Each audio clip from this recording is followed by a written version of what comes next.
Hey y'all, I'm Michael. How you doing? Welcome to Stuckey's Land Herren. Today we're going to give you a quick tour of our Yorkshire swine, aka pig, facility. Our setup here. We have a few things to show you, and then we'll introduce our pigs to you, our main breeders. I hope you enjoy the video. Alright, well here we have our intake corral, and it's pretty much just a staging area. We bring new pigs in, and we make sure they're dewormed with diatomaceous earth. We hold them over for 3 to 5 days, depending on how old they are, and also where they came from. Once the layover period has ended, then we bring them on in through the next corral into the main corral. Now, the next corral, that's Pork Chop's pen. He's our main Yorkshire boar. As you can see, we'll get another shot from inside in a moment, but there's his lean-to hut. It's not much, but it keeps him dry and keeps some shade on him all day. And there's the gate going into the main corral for him. He's got his little mud hole. I wanted to show you here, we have a water line that's direct feed off the main, with its own valve. It comes over and it gives a fountain pour into his water bowl. And then we have the back side of his feed trough. It has its own little hood on it to keep it nice and dry. And as we come down, that's our main entrance into the main corral. And again, we have water supply, and this water supply has its own float valve to keep it continuously filled. It has to be changed out today. And then we also have a spout hookup, for if we have to rinse stuff out, like we're going to have to do with the trough today, the barrel. And then the back side of the feed trough, it's a dual trough with a hood to keep the feed dry and the buckets dry. That's mainly for both sows. And then we have a little bowl here for who we are calling Little Man. He's the runt of the previous litter from Queenie, and he got stepped on, so he's pretty much a call. I was going to put him down, but he shown us that he has a huge heart, and I just couldn't bring myself to put him down. So we're keeping him. He can be mated with Ditz because she's not of the same bloodline as Queenie. But we'll see about that. We'll see how he does as he progresses. And that's our hay storage building and straw storage to the left for winter. As you can see, I still have some left over. Quite a bit of hay, actually. I'm going to end up spreading that over the fields just to, get some new in here. And that's our feed shed. We'll show you that in a few moments. And then that's our area for the piglets. We'll go through there in a moment as well. All right, we're going to come through, and in a moment we're going to be inside Pork Chop's corral. All right, so here we are in Pork Chop's corral. There's his hut. It's pretty good size, 4.5 by 6, I believe. It might have been 4'8" by 6. And you have his slop mud hole that he rolls around in, and that's the front side of his feeder there. As you can see, the downspout pours it right into the barrel. It's a pretty good setup. Keeps it dry. And there's his water barrel and the fountain drip. And sometimes we open up this gate after a few months of the intake process being done, and we spray the ground to kill off anything. We'll wait a few months and we'll open this gate up and we'll let them out there to graze. By then it's safe. Typically about 3 months. Most of the time though, during the days, we open up the gate into the main corral and let him out with the girls, and he gets to go out and have a good time and spend the day with the girls and his one son. That's a shade lean-to. They've been rubbing against it. It needs to be re-supported. It happens. Scratch post. There's another shade lean-to. Basically their bed hut. They broke the side bar, that supports the top, I got to replace it. They actually didn't just knock it off, they broke it in half. So I got to get a 2x4 and replace it. It's not a bad thing though. And over here, you have, once again, Queenie and Ditch water bucket bowl with their nipple spouts that they drink from.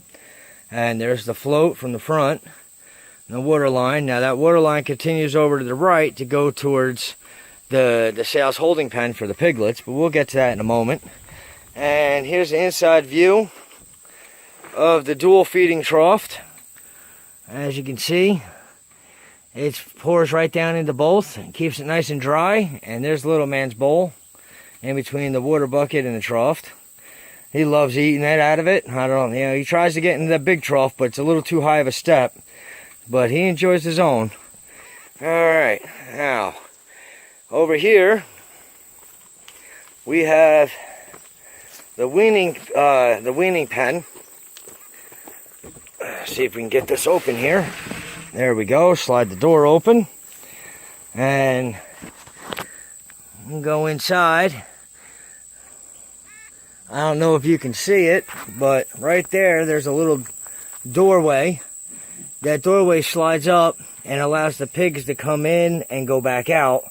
That way, when she's done weaning, you let her back out into the main corral and you close the door to keep the piglets in their processing pen. Every 2 hours you let her back in, open up the door, the piglets come in and feed, and then they go back into the processing pen and you let the sow back out into the main corral. Alright,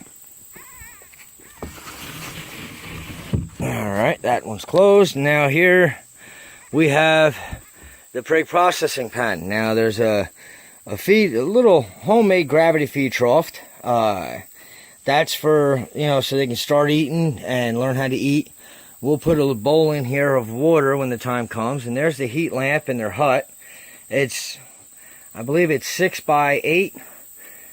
It also serves as the birthing pen. We'll let the sow in. She'll give birth. And she'll stay in for the first 3-4 days with the piglets. The last 2 days she'll come out for a couple hours and then go back in. But the piglets will stay in here. And come the 4th, 5th day is when we start processing. And that's our processing box. We put the piglets in, and as we get done processing them, we let them back out into their pen.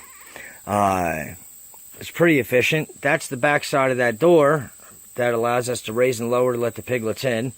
And the roof of the weaning pit actually opens up. Now, being my hands are occupied with the camera, I can't lift it, but this side here lifts straight up into the air, and you can tie the rope off to that post over there to anchor it.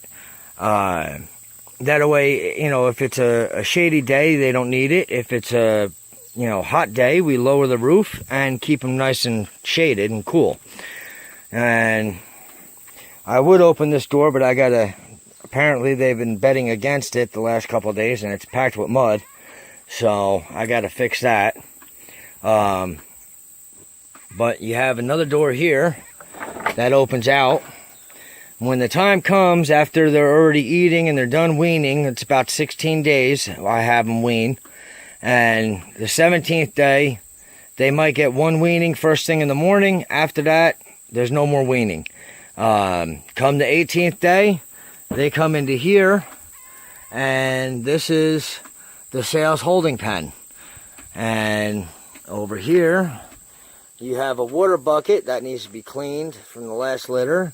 You have a washout spout right here, and then you have your nipples. As they get older, they start, drinking from the nipples, and they use the water bowl to actually bathe in. It's pretty awesome and wicked to watch. And that's their feed trough, which they love. And their hut, again, is about 8x10 on this one. Now, the box in the back, that's the electric fence that goes around the perimeter of the pig corral as well as the entire property. And believe me, you don't want to get jolted with that. That's 7.6 joules. for pigs, it's like people taking a 9-volt square battery and touching your tongue. But for people, it really hurts. Let's see if we can. That's the setup for the babies. See if we can get a full-size zoom over here. All right. Like I said, the one on the right here, that's the weaning pit. That's the processing pit, and that's the sales pen. Sales and holding. Now, I tend to keep 1 or 2 for my own food and, you know, to increase my own stock, depending on which sow they came out of and the condition of them. Now, we're going to go off. The corral used to end where that post and this post is. It used to come off the corner there and go all the way up to that corner. But we enlarged it to go across the entire holler. In a moment, you'll see the distance of that. And I don't know if you can see it, but in the back there, there it is. Right back there, past my fingertip was, that's the outside wall. All the way across the holler.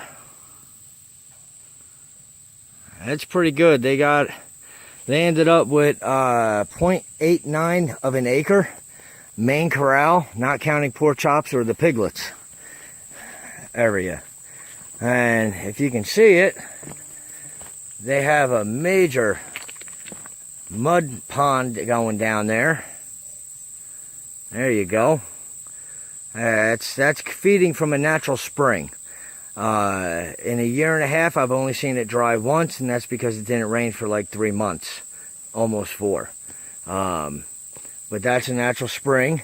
I hope you all enjoyed our tour, and until next time, I wish you all well. We're gonna clean out that trough, or rather that water bucket, and rinse it all out, wash it, and refill it. But that's where we're at. This is our Yorkshire pig corral and amenities. We hope you enjoyed the video, and we'll see you next time.